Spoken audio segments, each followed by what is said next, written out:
টি-20 বিশ্বকাপে সবচেয়ে বেশি দৌড়ের উপর থাকবে বাংলাদেশ। গ্রুপ পর্বের সব ম্যাচ মিলিয়ে বাংলাদেশ ভ্রমণ করবে ৯,৯২১ কিলোমিটার, যা অন্য যে কোনো দলের চেয়ে বেশি। তবে সবচেয়ে কম দূরত্ব ৫০৫ কিলোমিটার পাড়ি দিতে হবে ডিফেন্ডিং চ্যাম্পিয়ন ইংল্যান্ডকে।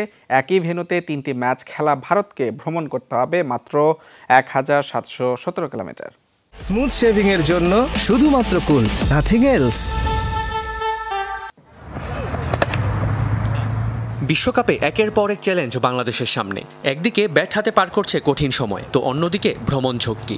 চলতি বিশ্বকাপে আয়োজক হিসেবে যুক্তরাষ্ট্র ও ওয়েস্ট ইন্ডিজের নাম থাকলেও কার্যত বিশ্বকাপ হচ্ছে 7টি দেশে, কারণ উইন্ডিজের 6টি ভিন্ন ভিন্ন দেশে রয়েছে 6টি ভেন্যু।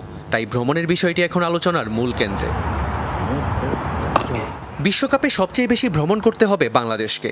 ডালাস থেকে নিউ ইয়র্ক, এরপর আবার ডালাস হয়ে নিউ ইয়র্ক ঘুরে কিংসটাউনে শেষ হবে গ্রুপ পর্বের বাংলাদেশের সফর।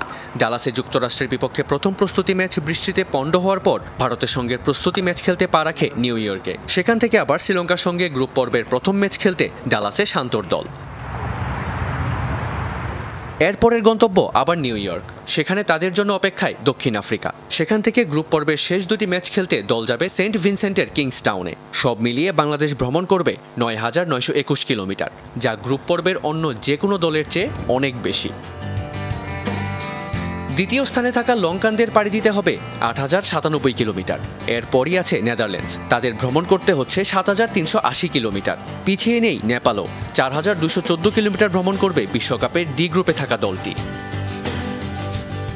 স্বাগতিক দেশ যুক্তরাষ্ট্রকেও পাড়ি দিতে হবে ৩,৯২২ কিলোমিটার। তবে একই ভেন্যুতে 3টি ম্যাচ খেলতে যাওয়া ভারতকে মাত্র ১,৭১৭ কিলোমিটার পথ ভ্রমণ করতে হবে। স্বাগতিক ওয়েস্ট ইন্ডিজ ১,৭০৯ কিলোমিটার ভ্রমণ করবে। তবে সবচেয়ে কম দূরত্ব পাড়ি দিতে হবে ডিফেন্ডিং চ্যাম্পিয়ন ইংল্যান্ডকে। গ্রুপ পর্বের 4টি ম্যাচ খেলতে বাটলারদের পাড়ি দিতে হবে কেবল ৫০৫ কিলোমিটার। মেহেদি রিয়ান, যমুনা স্পোর্টস।